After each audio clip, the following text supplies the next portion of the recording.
Good evening, everyone. Welcome to another CPHS research seminar.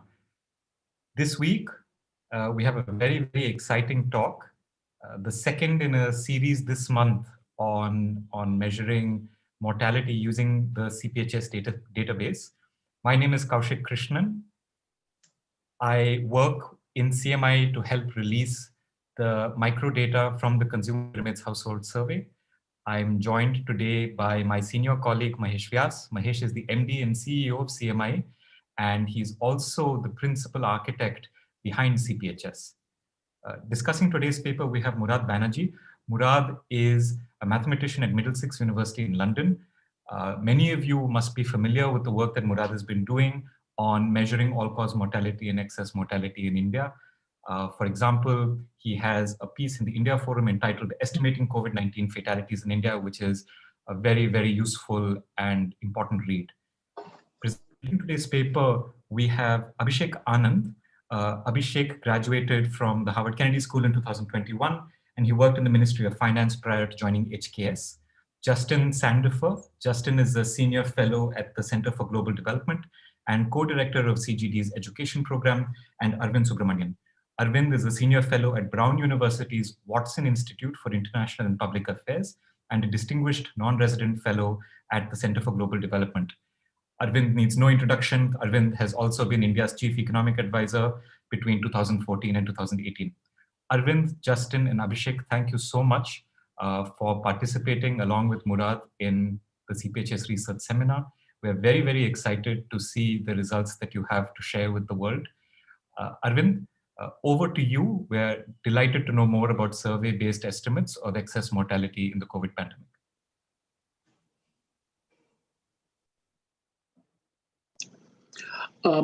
Kaushik, thanks to you and Mahesh and CMIE for hosting, Abhishek, Justin, and me for this talk. We're very, happy to be here.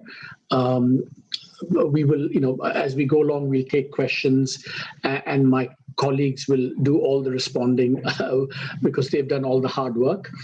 I just want to, begin this. First of all, let me share my screen here. Just to, can you see my screen, everyone? Yes. Yeah. Just a small thing. The title now is, 3 estimates of India's all-cause excess mortality during the COVID pandemic. I just want to begin by, really tipping my hat and saying how much in awe and admiration I am personally of all those brave and tireless and fearless journalists who've actually made much of this work possible. I can't name all the names, but Rukmini S, Srinivasan Ramani, Anurab Sekya, Dhanya Rajendran Tejas, Maria Malavi, Saurav Das, Chinmay Tumbe, the reporters of Dainik Bhaskar, and all the others. I mean, they've just done heroic work, and this is kind of this work builds on that, and real kudos to all of them. This is kind of, in some ways, the work is dedicated to these people and their work. I want to say that the spirit of this presentation is very much kind of, just the facts, ma'am, and the facts and the assumptions and the data. So we're going to present, 3 estimates from 3 different data sources, and we're going to lay out as transparently as possible what the data are, how we get the numbers, and also highlight very clearly, what the problems with each and the shortcomings in each of these are. So this is very much in the spirit of, we are not endorsing any estimate. We're just laying it out for everyone to see, and then, in a sense, the debate should, as it's been going on, should continue based on these estimates. I'll draw conclusions at the end, but I want to kind of begin with that. I mean, on a more slightly kind of extraneous note, One of the things that struck me about this whole estimation of all-cause mortality in India, it's a bit like I don't know. But this is a generational thing. When we grew up, one of the most famous protest songs was Bob Dylan's asking, how many deaths will it take till we know that too many people have died? I think here it's almost been exactly the opposite. It's a sense that too many people have died in the second wave has really galvanized our effort to know, how many people have died really. So it's a very, it's something that struck me. So let me start with the motivation. The official count as of end June is about 400,000 deaths, or 0.29 per thousand, 290 per million. And straight away that if you look at other countries which have better measures of excess deaths per capita, that the 0.29 cannot be right. And you look at, this is a chart from the Financial Times updated as of early May. And you will see that most countries are well above this 0.29. So these are the FT is in terms of million. That's to India would be 290 per million, and that would place India almost at the bottom of the table, and that kind of just doesn't seem right. So that's why I think we need to get a better sense of what the real excess caused out. And of course, I want to also preface it by saying what we're going to show is not COVID-related deaths, because we know all the debates around that. Very, very difficult to attribute this. Also, there's the whole question of excess deaths doesn't mean COVID deaths, because other things could have happened from the lockdown, etc., etc. So just want to be very clear that these are all-cause excess deaths that we're measuring, and not COVID-related deaths, which is, as everyone knows, is very difficult. So I think it's fair to say that there are no authoritative data-based estimates of all-cause deaths in India. For example, India is not part of the Our World in Data Financial Times data set. There are many model-based estimates, IMHE, Economist, Brahma Mukherjee, and there are some data-based estimates. And, Kaushik, you referred to that piece by Murad in the India Forum, which kind of takes a stab at that. That's a piece I've gone back to many times to kind of understand all this, the cases and mortality in India. And I would recommend that piece very highly, as Kaushik, you did. We also know that official death estimates, the SRS, it's kind of lagging by 2 to 3 years.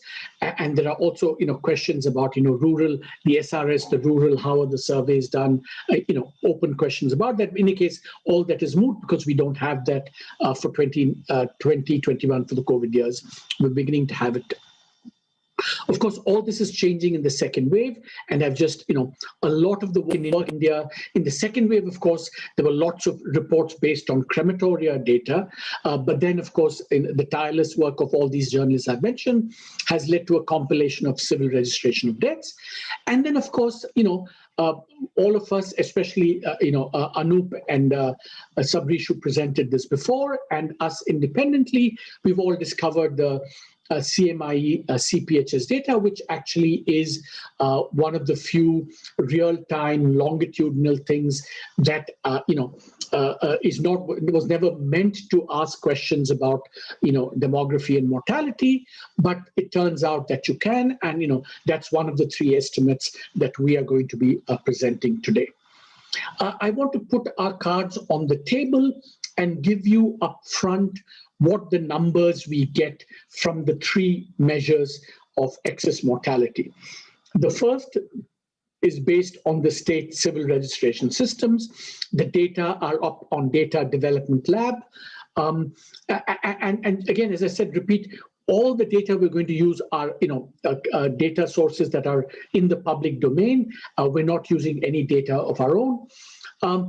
And we're going to try and break all of this up into the 2 waves, because that's of independent interest. We're going to date the first wave from April 20 to March 2021, and the second from April to June 2021, 2 waves. I mean, you can dice this a bit differently, slice this a bit differently. It might make a little bit of difference to the allocation between the 2 waves, but broadly the totals shouldn't be affected by how we do this. So based on the civil registration systems, the first wave, we have data I'm going to show you for 6 states, a little bit more for some other states. You get about 1.9 to 2.2 in the first wave, and a total of about 3.5 to 4.5 so far as of end June based on CRS. We're going to show you another way, actually inspired by Murad's work, where we use Indian seroprevalence, combine it with international data on age-specific infection fatality rates. And that gives you somewhat higher numbers, 2.5 million for the first wave, 3.6 for the second, and about 6 million for the third. And our own analysis of the CPHS, which we're going to discuss a bit in detail, gives more deaths in the first wave and a total deaths of about 4.7 million. And so, that's kind of the range of estimates you get, somewhere between, 3.5 and 6, which of course you contrast that with the official. It's kind of an order of magnitude greater than the official. Again, stress, these are estimates. They come with huge confidence intervals, which we're going to show in some cases. Each of these has deficiencies, which I'm going to talk about. So this is kind of our headline or the bottom line in terms of the official deaths are 400,000, but these 3 different estimates. And sorry, one more point. Now there is a 4th source that's just become available from the National Health Mission, and I'm sure some others are working on that. We've looked at it, but we've not analyzed it in any great detail. But that's another source out there that people might want to explore. Now, this is just reproducing the data estimate, the first estimate based on the civil registration system. It's available for 8 states, and then for 2 states, Assam and Odisha, there's partial data for not all the months, and so this is we put together. So if you look at the excess, and remember here, we're comparing whatever the wave 1 and wave 2, the baseline is mostly 2019 data here, the CRS, so it's excess death relative to 2019. Abhishek, is that right? Yes. Yeah. And what you get is that, some numbers here are very odd. For example, if you look at Uttar Pradesh in the second wave, it says 0.1 deaths per capita. I mean, that's clearly, I don't think it's plausible. But essentially, if you look at the excess deaths per capita, in the first wave, it's between 1 and 1.3. In the second wave, much shorter duration, 0.9 and 1.3. These are not annualized. These are just numbers for those 11 months, wave 1, 3 months, wave 2. And therefore, you get total excess deaths per capita for these states, population weighted between 2 and 2.5, 2.6, and that's what we use in computing the numbers that I showed you in table 1. Now, everyone knows there are lots of problems with the CRS data. In 2019, the undercount relative to SRS was about 14 to 15%. Others have written, Shamika Ravi had a piece, Chinmay responded about, CRS. It not only undercounts, but the undercounting varies enormously from state to state, district to district, and also over time with the general pattern that over time the undercounting is declining. That's why you see a jump in the 2019 CRS mortality numbers. So that's why it's very difficult to know essentially what happened, whether, in 2020-21, the COVID era, was the undercounting the same? Was the undercounting different? How did it change? So we don't know all these things. And those are the kind of uncertainties around CRS. And also, of course, we only have it for the 6 to 8 states that I showed. The numbers that I presented, just to be clear, the way they were done was to get the excess per capita from the previous table and assume that for each of those states, the undercount ratio in the COVID period was exactly as in 2019. That was the assumption on which it's made. The undercounting could be more, could be less. We just assumed that the undercounting proportion was the same, and so we blew up the numbers for those 6 to 8 states, adjusted by the undercount ratio and blown up for India as a whole, and that's how you got the numbers that we had of it was. 3.5 to 4.5 for the 2 waves. So that's estimate number 1. Estimate number 2 relies on the fact that India has had a lot of seroprevalence surveys done, a lot. In 2020, there were maybe 15, 20, different states, different cities, slums all over India. And then, of course, there were 2 quote unquote, nationally representative ones. As I show here on the chart, these are the confirmed cases, official cases, cumulative. The red line is when the 3rd national sero survey was done. It was done between 17 December and January 7th. So around the midpoint is about end December 2020. And that gave an overall, 21 to 22% infection rate for all of India. And then, of course, a more recent, supposedly national representative survey was done. And that's the blue line here. It covered the period 17th of March to June 7th. So it's done over a 6 to 7 week period. We're just going to be very conservative and assume that this applies to the, to June and not to the midpoint. So that will slightly bias our numbers, estimated numbers downward. And so those are the 2 national seroprevalence surveys we're going to be using. But of course, this data, as everyone knows, the details are not available publicly. Just some headline numbers have been made available, but that's kind of enough for us to make our calculation. Now, as you know, excess deaths per capita is just the arithmetic, is the infection rate times the infection fatality rate. These are numbers. The seroprevalence gives you the infection rate. We need infection fatality rates. And of course, a number of people, including Murad, have kind of really struggled with this. What are infection fatality rates in India? The problem, of course, is that if your death data is problematic, the infection fatality rate, because that's the numerator, because it's deaths upon infections. If the death data are spotty, IFRs are going to be very difficult to calculate.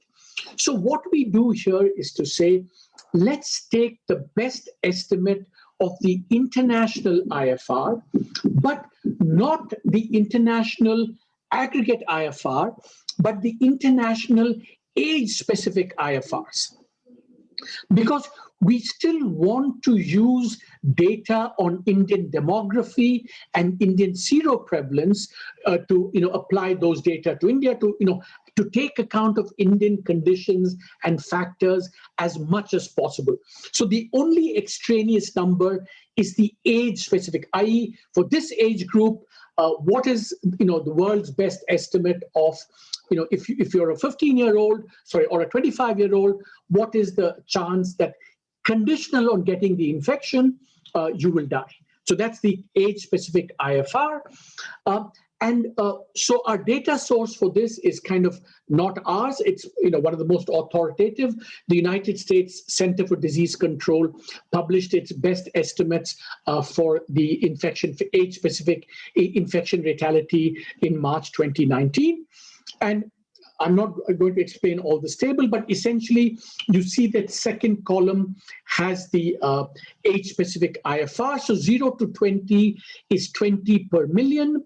20 to 49 is 0.05%. That's 5 in 10,000.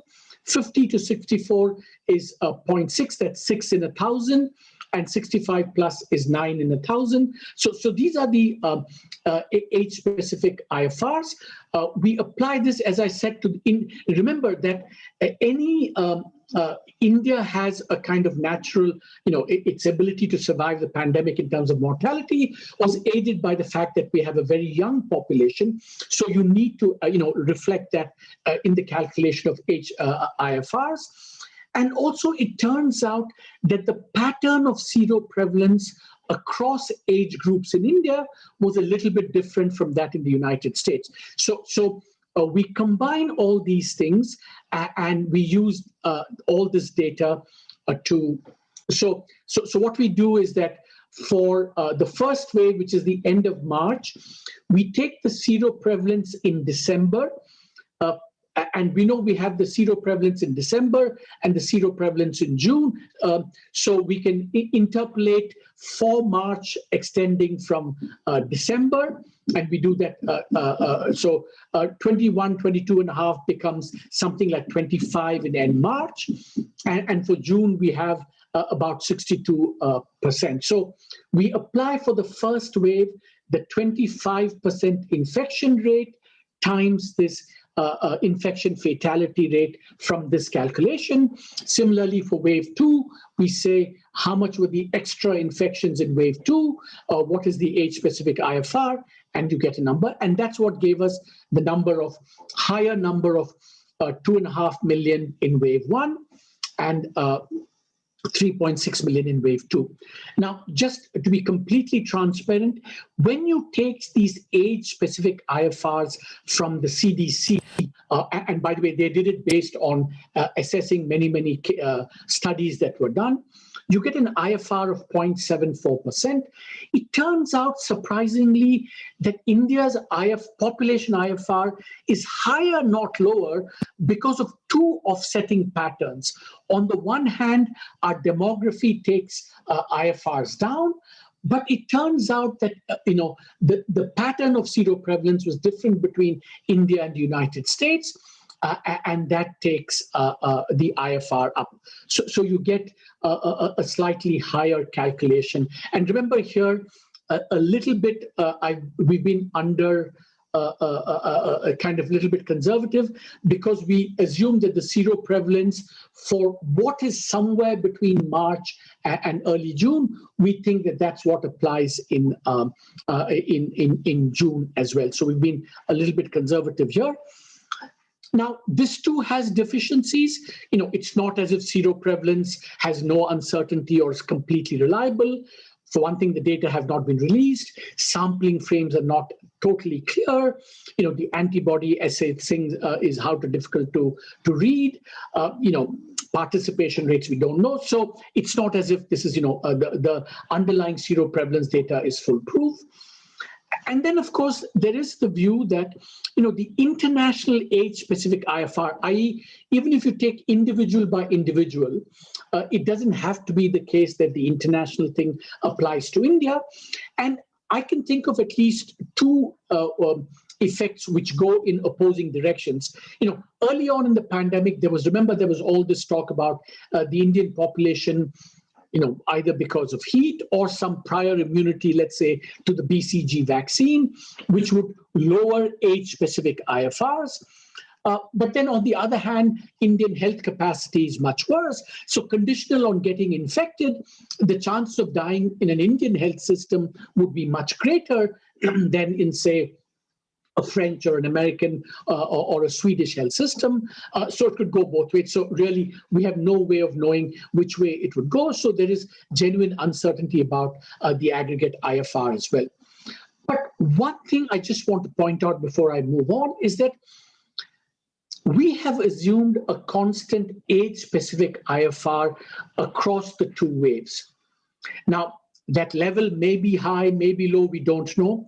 But we are almost certainly I think in the relative allocation between wave 1 and wave 2, we are probably understating wave 2 relative to wave 1, because we know that the age-specific IFR must have gone up in wave 2 because of the huge pressure on the Indian health system that we all saw in such gruesome detail, the lack of oxygen, ventilators, beds, etc. And we have, for example, there's a study in New York which shows that in the period when even the New York health system was overwhelmed, from trough to peak, the population IFR went from 0.5 to something like 1.7. So, and that happened over a 1 month to 6 week period. In India, that pressure was there during the second wave. So it's almost certainly the case that maybe we are undercounting wave 2 relative to wave 1, although the aggregate we don't know because there is still a lot of uncertainty. Now we come to CPHS, which is the reason why I think Kaushik and Mahesh have kindly afforded this forum for us to present our work. We've discovered actually, and thanks to CMIE, that the consumer population household, consumer pyramid household survey does ask questions about, death.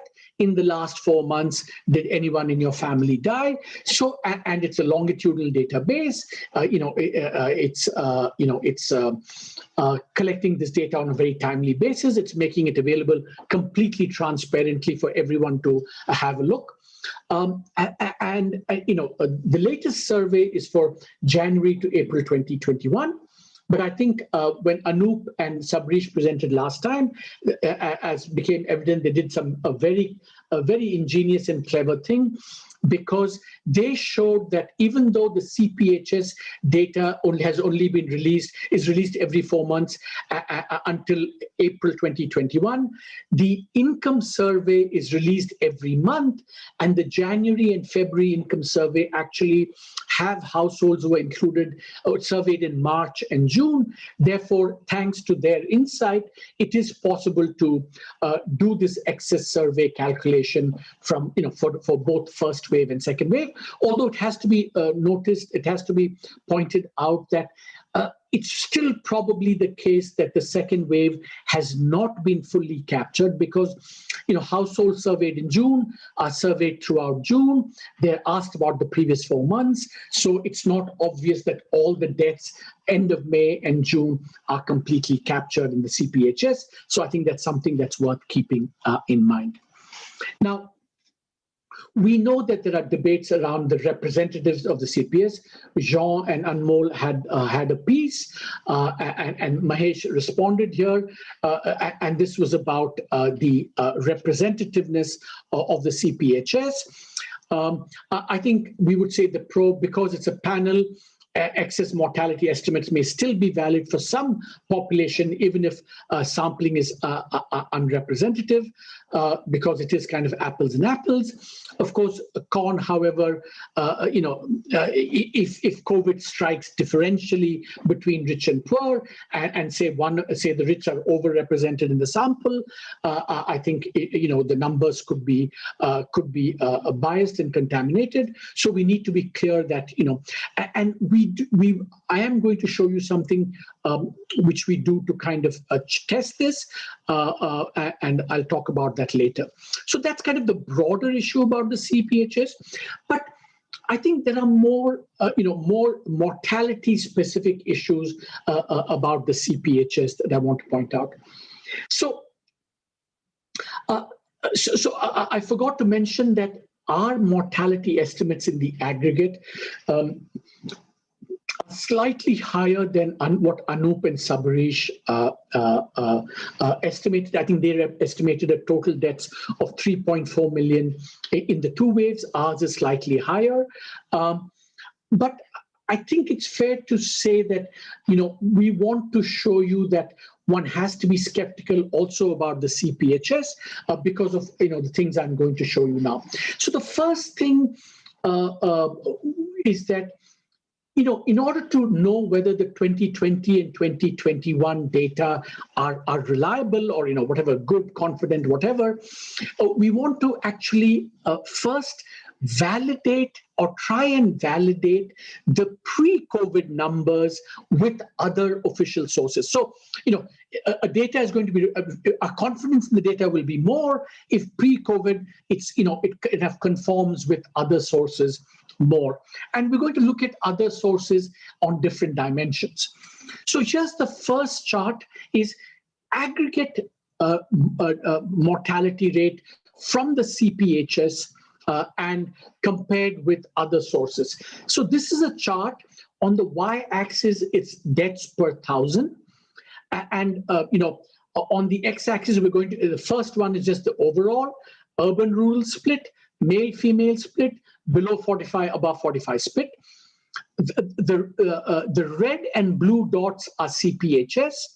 The triangle is SRS average for 2015-18, and the green square is the UN population projections for 2015-2020. Of course, this was done, I think, before COVID, so it gives you a sense of what they thought would be in 2015, 16, 17, 18, 19 before COVID. So I think what I would like you to take away from this is that the blue dot is above the green and the triangle. So the pre-COVID, on average, CPHS was overestimating mortality. But the red dot in 2019, there is a huge jump.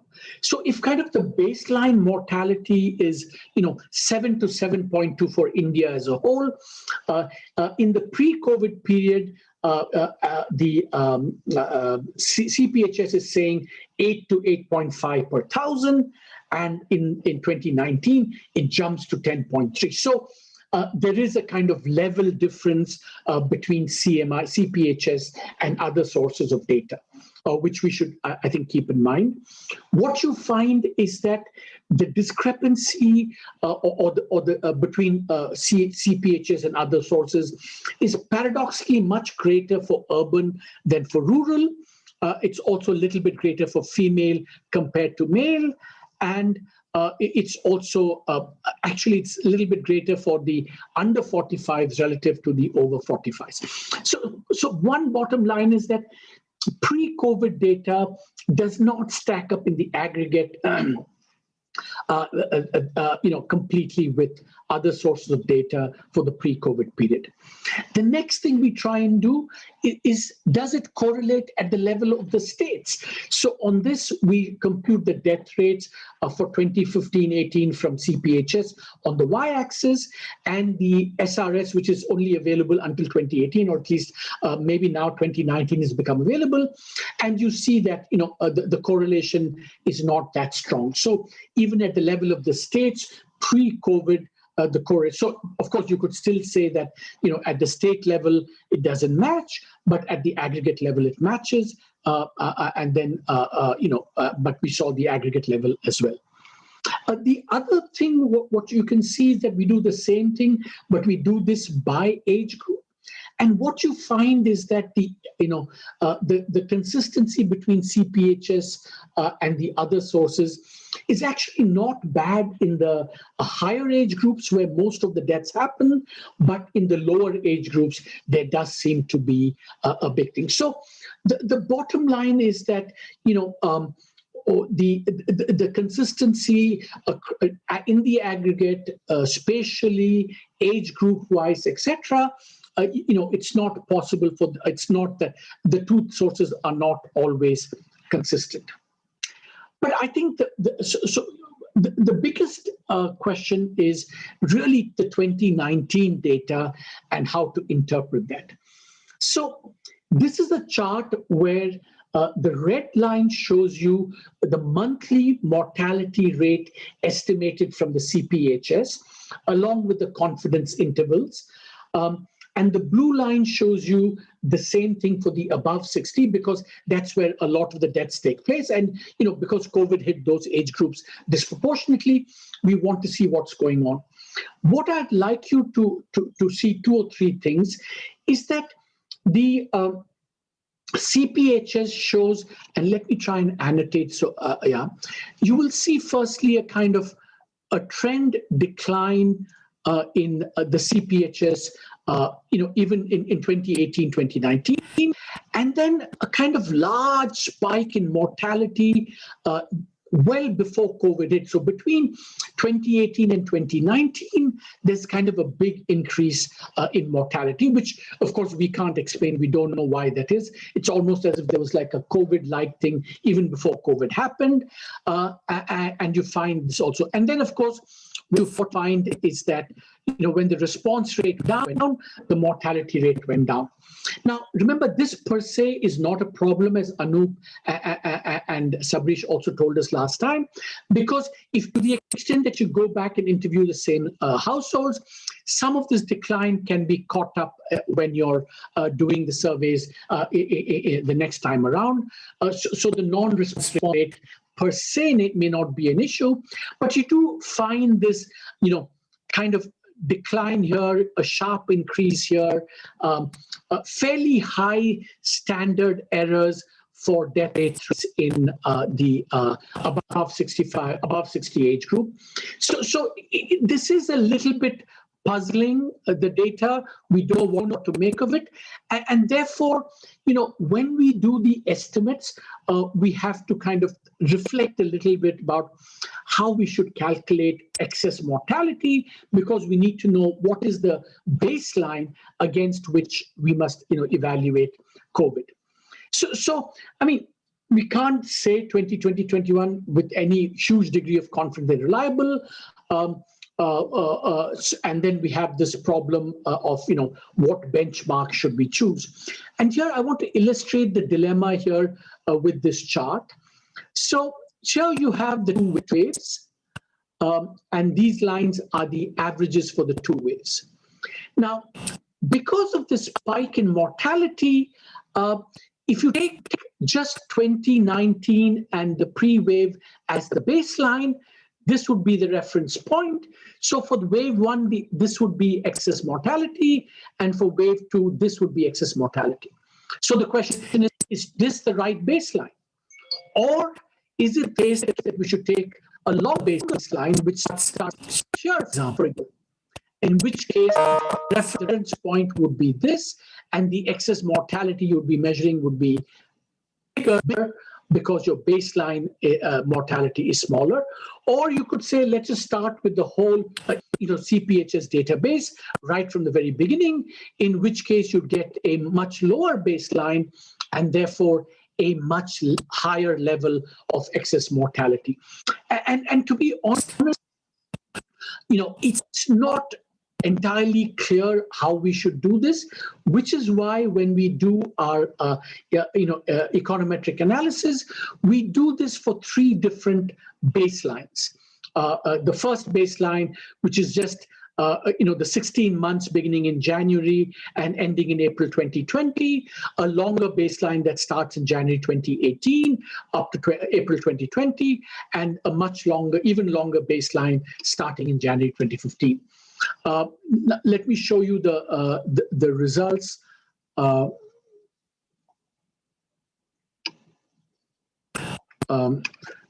So then what we do, I'm sorry for this, I won't go into all the gory detail, but these are the regression results based on monthly regressions or starting in January 2015, where we define, again, we want to calculate excess mortality in wave one and wave two. And these coefficients are the annualized excess mortality per 1,000. So just to give you an example, so we have, these are the three baselines, are the three columns. The first one is January to April 2020, this is January 18 to 2020, and the last is just January 2019 to April 2020. As I mentioned before, if you take a long perspective, baseline mortality, remember I told you, is between 8 and 8.5. That's what you get here. And that, as I said, is above from other sources. And with January 19 as the baseline, you see this much higher baseline mortality. But remember, we are comparing. The implicit assumption here is that as long as the degree of bias or whatever kind remains unchanged across, this kind of excess mortality calculation is is to be a little bit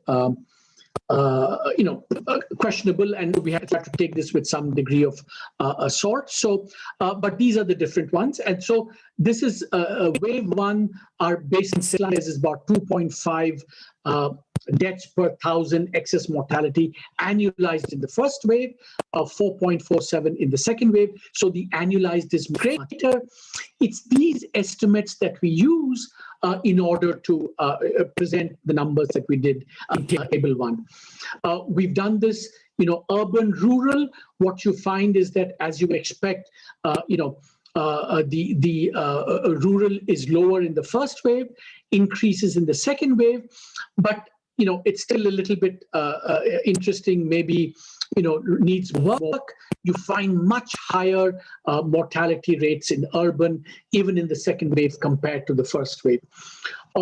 We do this, by age group, by median income. We've done this by education in order to try and see whether, the sample is representative or not representative, to kind of the critique of Jean. And, we're happy to answer questions on that in the Q&A. But broadly, you get, these are the numbers that we get from this, and these numbers translate into the numbers that I showed you. So, for example, the headline number. Okay, just go to the.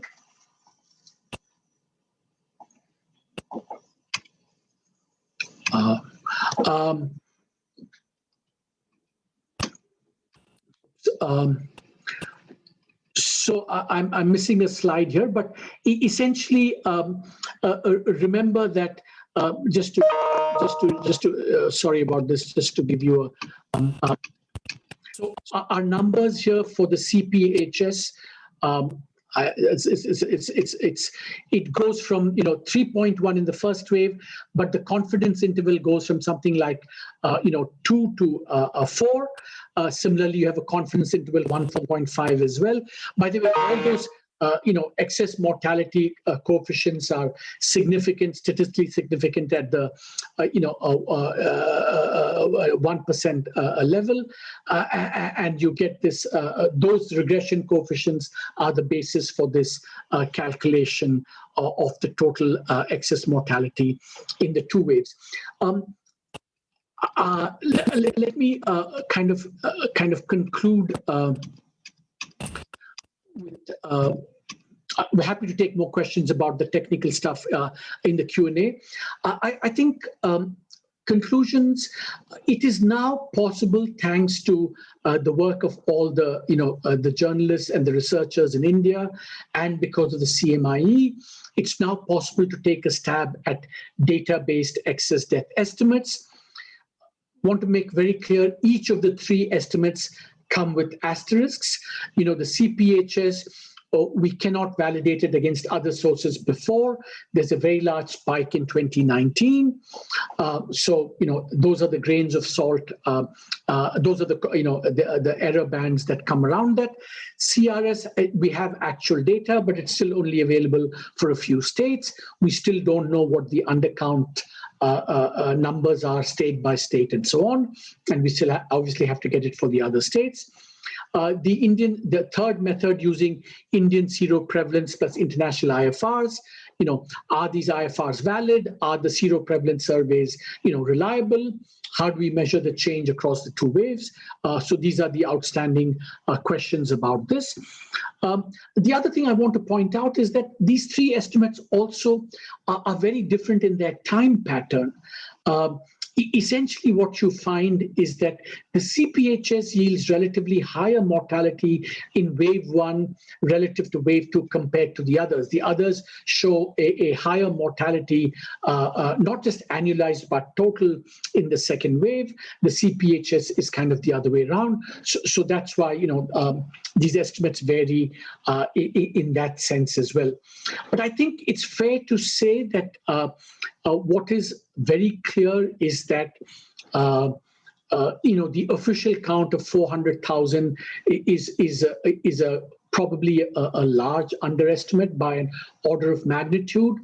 And with all the caveats and the confidence bands that come around this, these three estimates give a range, I think, between 3 and 6 million, or 3.5 and 6 million in this. So these are, still we need to look at these numbers a bit more carefully. Look forward to Murad's comments and those of everyone else. Thank you very much for listening.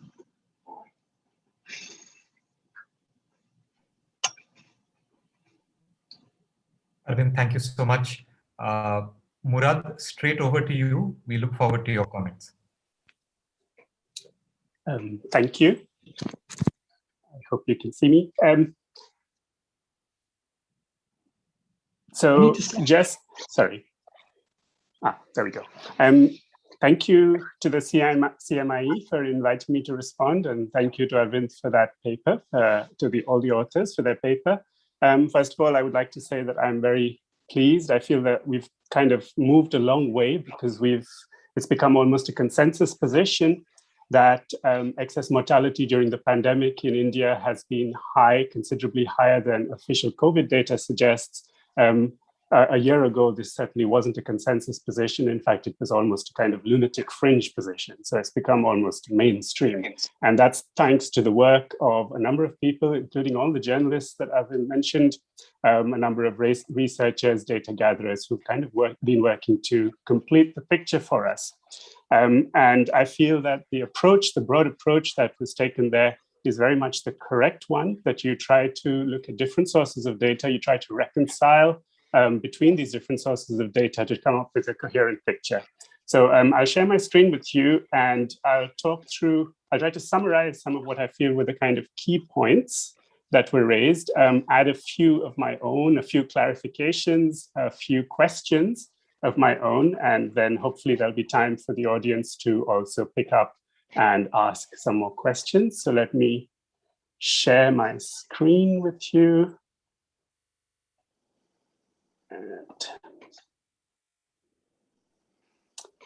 Okay, I hope that everyone can see what's up here. So first thing that I would like to say is kind of a repeat of what's already been said by Arvind, which is that we have to try to use as many different resources as we have available to tackle this problem of estimating mortality and excess mortality during the pandemic. So we have all these different sources of data. We have civil registration, we have panel or survey data, we have epidemiological calculations, we have modeling based on epidemiological data, we have data such as the HMIS data, so from other health data gathering systems that Rukmini recently wrote about. We have data from burial and cremation records, from life insurance claims, and probably a great variety of other kinds of data. And all of these different streams of data come with their own complexities and with their own limitations. And trying to synthesize a coherent story from these different streams of data is a challenge. Nevertheless, that's a challenge that I think is becoming increasing. It's becoming very clear that it's a very important challenge so that we understand what the impact of the pandemic has been. So just in terms primarily of the data sources that Arvind has described in his presentation in this paper, do we have consistency? And again, I'm kind of summarizing things that I think he's already mentioned to some extent. So consistency about the scale of excess mortality, consistency about the timing, the way it splits between wave 1 and wave 2. So first, let me come to the scale. So the estimates that I've done based on the CRS data, so the civil registration data, are not a million miles away from the estimates of the authors. They come out a little bit lower, So the most kind of conservative lower bound estimate comes out to about 2.5 million. The estimates go up to about 3.5 million. But to be honest, they could go higher because a lot of those estimates rely on assumptions about registration, which may be a little bit too generous. So assumptions about registration not having fallen in situations where it might well have fallen. These are also not corrected demographically because, as was mentioned, we've only got civil registration data for some states. And we don't know if those states from where the data is emerging so far are representative in any sense of the national situation. So this is an extrapolation based on that data, and obviously quite incomplete. But it's worth saying that even with these conservative estimates, what we're looking at is a 30 to 40% surge in mortality over the expected level during the pandemic period. And that when you look at it like that, it's actually a very massive surge in deaths. We're talking about over 1 year. The actual number of deaths per million by these estimates would be comparable to, say, the US. But when you look at it as a percentage surge, it would be considerably higher because in India's much younger population, the kind of actual mortality rate is lower. So the percentage increase is much higher if you have that many deaths per million. The excess that we're seeing coming out of CPHS data seems to be higher than that. It seems to be somewhat on the high side. I don't want to say that that's right or wrong, but I think it's something worth bearing in mind and something that we have to keep questioning and perhaps look at other kinds of survey data if it ever emerges to kind of confirm one way or the other what's happening there. When it comes to waves and timing of the epidemic, the CRS data, so the civil registration data, and by my calculations, the epidemiological data are fairly consistent. Again, we see a roughly even split in mortality between the two waves, slightly less in wave 1, slightly more in wave 2, but bearing in mind that wave 2 data is incomplete. So wave 2 data is still coming in, and this picture could very well change with wave 2 becoming more and more dominant in terms of the total scale of excess mortality, especially as for some states, we've only got, like for UP, for example, we've only got data up to April in these calculations. For some states like Assam, we don't have any 2021 data at all. So there's kind of missing data for wave 2. But again, CPHS data seems to suggest a different split, which was mentioned by Arvind. It seems to suggest that mortality during wave 1 was considerably higher than in wave 2. I would question the likelihood of that based on both of the other data sources, in other words, civil registration and epidemiological data. But more broadly, I mean, these are kind of open questions about what the real kind of scale was in the two waves. But more broadly, I think we need to be thinking about how to try and align excess deaths estimates with the timing of the epidemic at a more kind of granular level by kind of month by month. And that's something which there's still quite a lot of work to be done towards. In terms of what the scale looks like across states, this is from my own calculations based on the CRS data that I've been able to access so far. And I think the remarkable thing here is, okay, you have some states which you might call outliers like Rajasthan and Kerala at the low end, and you have some states like Andhra at the high end, and perhaps if we had more states, we would have more of these at the ends, but you've got a kind of broad band of around 30% excess mortality over the pandemic period over a range of states, UP, Madhya Pradesh, Bihar, Karnataka, Tamil Nadu, for example. And that it's actually a fairly consistent story in a way which is, to me, somewhat remarkable, given the diversity of the epidemics that these different states have experienced. But this is the story that's coming out from CRS data, as I see it, incomplete as it is. Now, there are a number of biases and uncertainties connected with this data which have been mentioned. I'm going to try to say a little bit, give a bit more detail about one of these. But when it comes to survey data, obviously we've got biases or uncertainties associated with sampling and weighting of the data. And in particular, the thing I want to say a bit more about in one slide later is about how the exponential age dependence of mortality risk increases the risk of biases or problems connected with weighting in these surveys. I'll come back to that in a moment. With both civil registration and survey data, you have a problem connected with baselines, which is something that I've discussed in some detail. How you take into account trends? Are the trends that you're looking at trends in registration, or are they trends in mortality? That makes a difference. Obviously, when you've got an excess, which is a relatively small fraction of the total yearly deaths, then taking those things into account accurately makes a big difference. Of course, if you've got a very large excess, then it doesn't matter so much to your actual estimates, how you choose your baseline. Another question connected again with baseline, but also with other trends that might have been superimposed on the mortality trends during the pandemic is, could the pandemic and lockdown have had effects on registration? How do we take account of those effects on registration? To what extent for example, we see drops in registered deaths during April and May 2020. Were those registrations ever done later? Was there a kind of catch up later to those registrations? And we don't know the answers to these questions. We have a broad problem with all the data, really, of how to extrapolate. So, for example, if we have data from some states but not from others, it's a bit risky to just say, okay, let's assume that this was the scale across the country. If we have data from civil registration from areas where registration is strong, by definition, that's what civil registration data tells us about, can we assume that mortality surged in the same way in areas where registration was weak? So if you're looking at a state like Bihar and you have some data, civil registration data, should we assume that the surge you see in civil registration data, which is very considerable, actually reflects the surge that you would see in unregistered deaths as well? And of course, that's an open question, which is not an easy one to answer again. So I want to come back to this point about the age dependence of mortality. So the blue kind of bars are India's age pyramid estimated for 2021.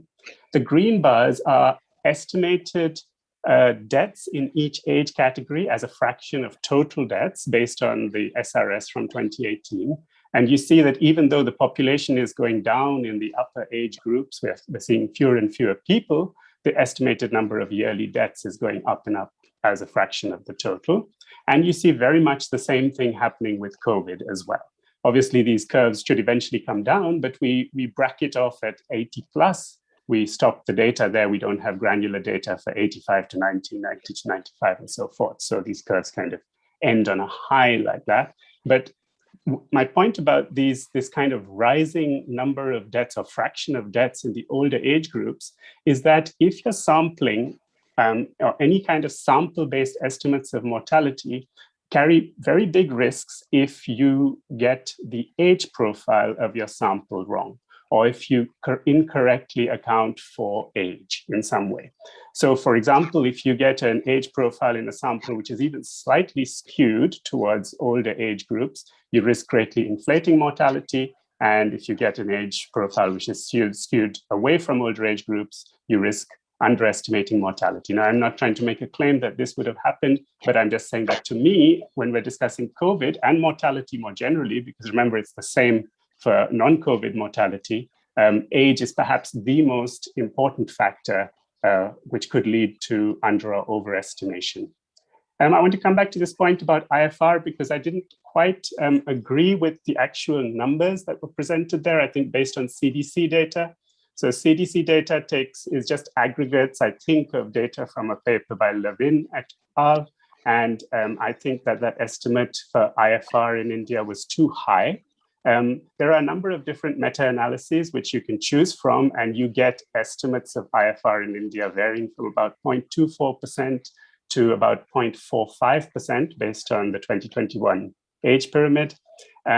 So by my calculations, the estimates based on international meta-analyses are actually quite consistent with the estimates based on civil registration data. You get something like between 2 and 3.7 million deaths. Now, I'm not saying that either of these things are right or that CPHS-based estimates are too high. I'm just saying that you've got a consistency there. as I understand it, based on infection fatality rate data and based on civil registration data between the two different kinds of estimates. And of course, it's worth bearing in mind, as Arvind mentioned, that if in 2021, you've got various factors possibly changing IFR. You've got vaccination of the elderly, which should push IFR down. You've got possibly more lethal variants, which could push IFR up. And we don't know how these effects sum up. We don't know what the net outcome of such effects might be. But it's worth saying that, you know, everything based on data from 2020, which is pre-vaccination and pre-Delta variant, has to be taken with a little bit of caution if we're trying to make predictions about what could be happening in 2021.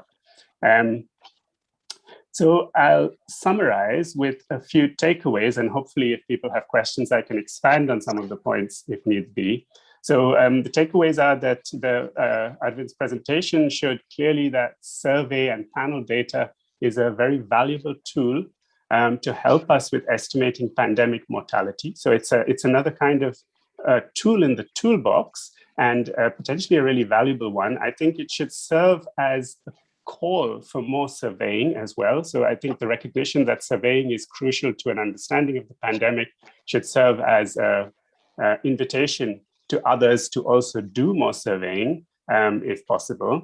The story of mortality is unclear, but a broad consensus seems to be emerging that mortality is high, whether we take the range that Arvind gave of 3 to 6 million, or a more conservative range, which I would give of 2.5 to about 4 million so far based on data available so far. However we look at it, we are talking about an order of magnitude almost higher than official COVID deaths. So we are talking about a very huge mortality surge.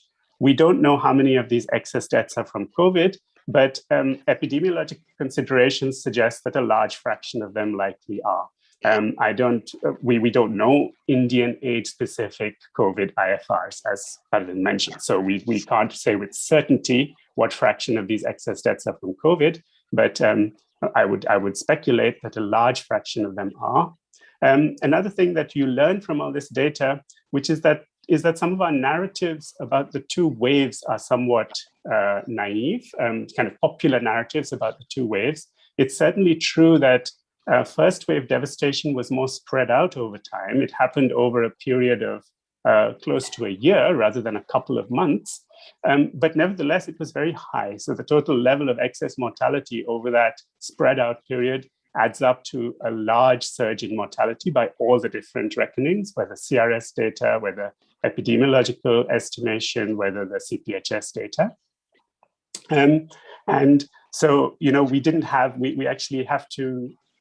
a clear picture yet of how the first and second waves panned out relative to each other, but it's clear that the first wave was devastating as well. Although it's the second wave which has spurred journalists to really dig deep and get all this data. And obviously the work for the future is trying to fill the gaps.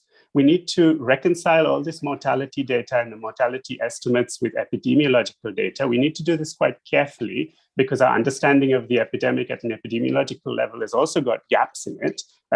We know that official data is very sensitive to testing levels, it's very sensitive to choices about when and how to record cases and deaths and who gets tested. And so reconciling mortality data with epidemiological data requires care, but nevertheless, it's an important project for the future. And that I hope that the work of the kind that Arvind has described continues because it is very valuable and important. So I will stop there and return to seeing you, I hope. Okay. Thanks so much, Murad. Arvind, would you like to come in and respond to the points that Murad has made? Yeah, I'm also going to ask Justin and Abhishek to jump in. Firstly, Murad, thanks for superb comments. They were really excellent, and many of them are let me just highlight one, which really actually is also a little bit my motivation for this whole thing, is where you ended, that the notion that the first wave was small and it's only the second wave that was large is a narrative that's built up. And I do think we need to correct that narrative and all the, and that's why even though the CPHS, with all its, issues does show that the first wave was also, quite high. And that's coming out, as you said, from the other thing. So, we still don't know the balance between the first wave and the second wave, but the notion that somehow the first wave was, just a blip is, I think it's a very important point. Obviously, we also agree with, the fact that you need to do more work. And on the survey thing, I think your point about just making sure that the age profile of the survey, is broadly representative in the COVID period, because even if you look at the age-specific IFRs internationally, they jump. I mean, it goes from 0.2% to 9 per thousand in the higher age groups, and that makes a big difference. The one thing I want to push back and maybe just get your guidance on more is that I also from your earlier pieces and also some of the Mumbai related work that you cited, the notion that this IFR is between 3.4 to 0.5, that kind of range.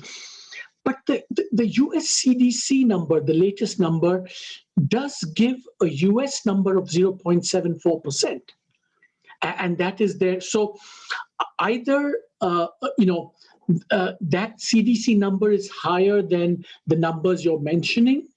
We need to. So I'm a little bit, wondering why that is, because I've also gone back and seen the underlying Levin et al. Papers as well. But the CDC best estimate does give you a US IFR population of 0.74%, and that's something that since that's the kind of we thought that's the best authoritative source. So I'd like to know why you are getting a number that's different from that CDC number, and that would be something I'd love to get your views on and guidance on. But let me ask Abhishek Justin to please join in.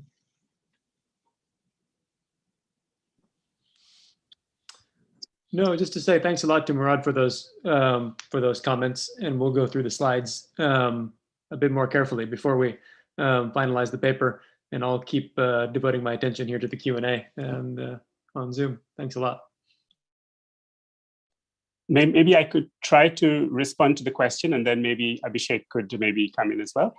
So I think that the reason that using the CDC data gives such a high estimate for India, gives India's IFR estimated to be higher than the US, is because they aggregate everything that happens in the over 65s into one group. So they treat the over 65s as a single group. Now, what really matters is how population is distributed amongst the over 65s. So if you take the over 65s as a single group, the kind of structure within that group in the US is going to be very different from the structure within the over 65s within India, because you have relatively few, say, over 80s in India, whereas you have really quite a large number of over 80s amongst the over 65s in the US. That's my guess for why using the CDC aggregate numbers gives such a high estimate.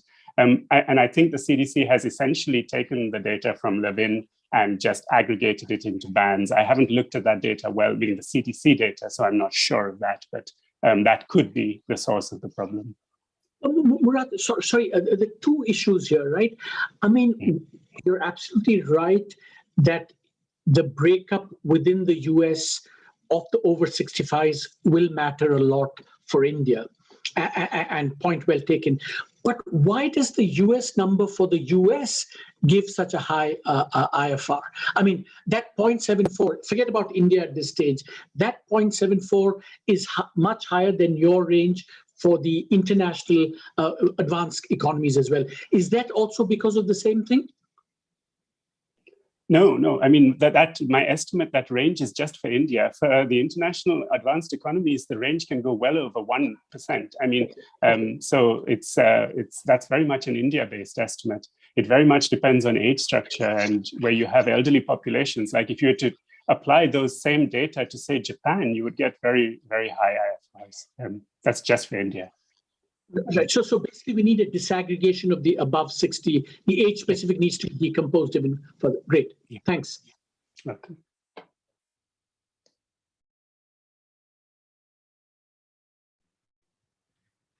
Abhishek, would you like to come in as well?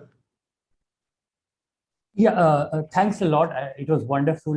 I was looking at some of the Q&A questions, and we have some really good suggestions on what further we need to do just to make sure that, just checking the robustness of our analysis. So thanks a lot for sending all the questions, and we'll definitely be working on some of the questions that have been raised. Thanks for your time. Yeah. That's great, Abhishek. Thank you. I'd like to, Arvind and Murad, if it's okay with you, I would like to bring in Mahesh as well into this discussion to talk about some of the questions that came up on the survey. And 3 questions broadly, where it would be great for Mahesh to weigh in. One, Murad, as you pointed out in your discussion, I think it's very important for us to understand what kinds of age groups we're capturing in CPHS. And so far, my understanding is that we seem to be doing a very good job of recovering the age pyramid, but this is something that Mahesh knows quite well, and we're working on documentation on that. So I'm sure Mahesh can come in on this point. Mahesh, I'll put all 3 questions out there and then bring you into the discussion, if that's all right. The second question is, what's happening with the second COVID wave? And why is it that distributionally we seem to be seeing not as high estimates of mortality from the second wave? Here, again, I think both what Arvind, Justin, and Abhishek have done, as well as what Anup and Sabrish had done a week ago, was ingenious in trying to get as much out of the data as they can. That being said, the survey for that period is still ongoing. So the wave between May until the end of August will only end on the 31st of August. And that data will get released to our users on the 1st of September. And so it will be quite interesting for us once all of that data is available to look at these estimates again, especially the estimates for the second wave. That's point number 2. Point number 3, I think, is generally in thinking about deaths and measuring deaths in CPHS. This is something I'm going to talk about, so I'm shamelessly plugging our event next week, same time as today's event at 8:30 p.m. India time. I'm going to be talking with Mahesh in great detail about the member roster, which is how we collect information about members in the households that participate in the survey, and in particular, how we make determinations of death. And I think the big takeaway for now is simply to say CPHS was never designed to be a vital statistics system. So we didn't at all start with the aim of trying to collect perfect information on births or deaths. What's ended up happening is, as a consequence of maintaining cleanliness in the household roster, knowing who's actually present in the household, we have to make sense of the fact that some members are no longer present in the household because it's a panel and we visit the household multiple times. And so when a member is not missing, we ask why that member is missing. When a member is not present in the household anymore, we ask why that member isn't present. And one of the options that the householders have is to say that this member has died. And so we incidentally recover information on death. Despite that, I think what this paper as well as last week's paper show is that having information on death at all from a survey that's large and is nationally representative are useful. And what we are seeing is that in the aggregate, we are seeing numbers that in the ballpark are the same as the numbers that Murad, you, Rukmini, who's in the audience, Chinmay, who's in the audience, and others have been producing. And so that is quite interesting. But I think we'll be happy to talk more about how the member roster works next week. But I'll stop here. And Mahesh, we'd love to have your comments on these 3 points as well, if that's all right. Thanks, Kaushik. And I must thank Arvind for producing a wonderful paper before I comment on the points that Kaushik has raised. And Murad's observations were also brilliant. So thank you both of you for coming and sharing your views and your work over here. Murad's point on the age distribution is very important. And I have studied the age distribution emanating from the Consumer Pyramids Household Survey. And that data is quite stable over time. So we have been doing wave after wave surveys. And that pyramid, the population pyramid, is reasonably stable over time. And what I see is that the shape has changed since 2011. So there is a narrower bottom now. But at the upper end, there isn't so much change. So the age pyramid hasn't become more rectangular or perpendicular types. But what you have said is very important. It makes me go and look at the data from the point of view of whether we are capturing enough old people or not. What is the difference? How much is the difference? What impact will that have on weights is worth studying. And I will certainly be doing that and sharing the results with you as well when I eventually do that. I think it's a very important observation, which can have a bearing on the results that Anup produced last time and Arvind's presentation this time as well. So yes, this is a very important point. All I can say is that we go to 175,000 households, make a listing of all the people in the household, all those who are living in that household, whether they are present when we go or not, and capture everyone's age, gender, and other information. And we are doing repeatedly this for the last 5-6 years or so. So we are not missing the old people, that's for sure. We are not missing the younger people as well. I must share with you the difficulty in finding births. So I have looked at this information and I found that there is resistance in households in reporting births, but I don't see a resistance in reporting death. So it's more easy to get death reported, and it is less easy to get birth reported. There's a complication. The birth doesn't happen at home. The birth happens somewhere else. Then the baby comes home.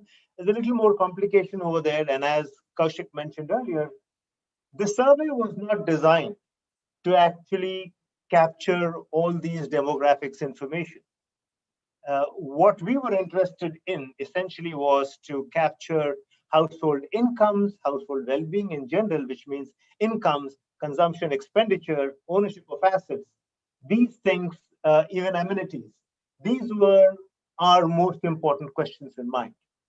But when we were trying to capture income correctly, we wanted to be sure that we got the income of every earning member in the household. And to ensure that we had a list of all of them, to ensure that we get all the bank accounts right, we had to get even the children right. So demographics is an outcome which is incidental to what the survey essentially was. But what we have found from the work done by Anup and Arvind and the rest of them as well, and many others who are doing the work, and even my work on unemployment, tells us that there is a lot more that we need to do to ensure that the demographic information is a lot more robust than what it was designed to be earlier. So I think we need to make incremental improvements, and we take all the criticisms by everyone. Arvind has pointed many out of them that he's careful, he's careful, he's careful. Thank you very much. We will be doubly careful. We will take all of those asterisk marks very, very seriously. Go back and check, because we have a large panel where we can go and fix if there's a problem, because we are repeatedly doing the survey. So that's my long answer to Kaushik's first question. The second question, yes, we were stunned and impressed with Sabrish's work in using the income data to get a sense of what happened in the second wave. And with due respect to that, it was a great thing. And Kaushik even asked if there any downside to that. And I said, doesn't look like anything is wrong with that. But I agree with Kaushik that we will wait till September 1st. When the data for this wave concludes and the data comes out, and we will be able to measure deaths more comprehensively in the second wave, assuming the second wave got over in June. So I think we should wait for that. I think Arvind was indicating that one needs to give some importance to an inference that deaths were higher in the first wave. So you don't have to assume that the waves are necessarily higher in the second wave. I am a slave of the data, so we will just wait for September 1 to come, the data to come out, and you people will then figure out how many deaths happened in which wave and so on and so forth. We'll just deliver the data to you. So I think it's important for us to wait, but at the same time, it's very, very important for us to also pay due respect to the work done by Sabrish to show one more way in which data can be tortured to make it speak up with whatever limitations you have. So, Kaushik, I forget the third question. You've, I think, broadly answered the third question, Mahesh. It is just, why do we capture deaths at all in CPHS? And is there anything that we want to say, the utility of that information? Yeah. So deaths was incidental. It was just an accounting because we go to the same households repeatedly. We wanted to check if all the people we counted last time are still there, and if so, what is their income, what is their age, gender, education, occupation, so on and so forth. So if somebody was missing, we had to get an answer whether the person has migrated out somewhere or something else happened to the person, like, for example, the person died. And we captured this with only that objective and did not have in mind that we wanted to calculate a crude death rate or a crude birth rate and so on and so forth. But I think we're going to take this, we are now taking this a lot more seriously. And going forward, we will be capturing all demographic information with a sense of purpose to it, rather than that being only incidental to income, expenses, and asset ownership and amenities. So this will become more central to our work now than it was in the past. And this is largely due to the comments like people like Arvind and Anup have brought forward. So thank you so much again. Over to you, Kaushik. Thanks, Mahesh. Arvind and Murad, any thoughts on this? And after that, I think all of the questions have been answered in the Q&A. And so it's almost reaching 10 p.m. So I'll be happy to end the session. But after last words from both you, Arvind and Murad. Murad, go ahead. I was just going to say, yes, I mean, I think that it's kind of very incidental, but very lucky in a way that CPHS is capturing mortality data, because what you need during a pandemic is precisely a large mortality survey. And I mean, I hope that there will be more surveying in this direction, because we need as many sources of data as we can to try to reconcile some of the questions that we have about the data. But it's very fortunate that, in fact, you were capturing mortality data, so it's given us a really valuable extra source of data.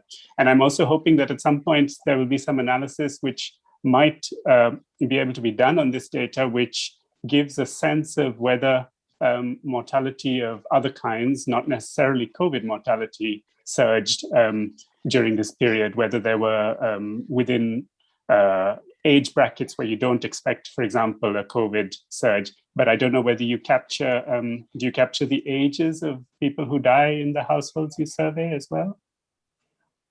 We had their age before their death. So in a sense, we do know.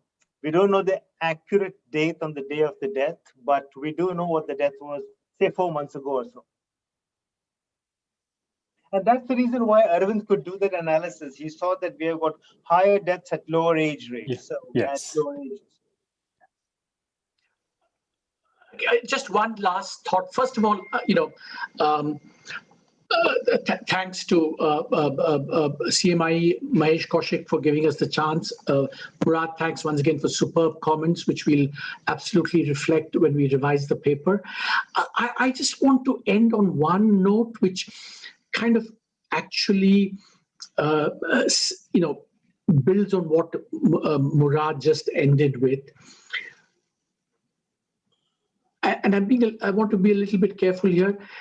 You see, it's possible that, CPHS mortality data, maybe the, turns out is kind of the least unreliable. You can't say the most reliable, the least unreliable of all the data that comes out, when all the dust settles and everything, or to put it differently, it's good to have sources of data on the pandemic outside of the government sector to as a check on, and as having a more robust database, because God knows what the incentives are going to be down the road in terms of what kind of deaths to report or not report, or so it's good to have this. So in some ways I would urge you to therefore pay even more attention that you might have to the because all data sources are tricky, and as Murad said, everything has its,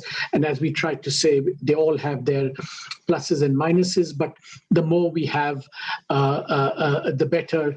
And so I would urge you to, look even more carefully, and because it could be, a really valuable final source on our check on what happened during the COVID pandemic. So thank you all very much. Thank you. Thank you. Thank you so much, Murad, Arvind, Justin, Abhishek, and to the audience for sticking around until the end. We'll make sure that Arvind, Justin, and Abhishek get a copy of all of the questions, along with information on who's asked what. In case you'd like to follow up with anybody, please feel free to do so. That's it. So thanks to everyone very much, and we look forward to seeing you, anyone who's interested, in next week's talk on the member roster. More details on how we capture deaths and migration information there. Thanks again, Arvind, Murad, Mahesh, Justin, and Abhishek. And also a shout out to Anup and Sabrish for their excellent work. Absolutely. Anup and Sabrish, you're, I think, both still in the audience. So thanks for last week's presentation. And it's really great to see two very different ways of trying to get at the same problem using the same data set. And I think this is really valuable work that's come out. So thanks all of you for putting CPHS to such good and interesting use. Okay, thank you. Bye.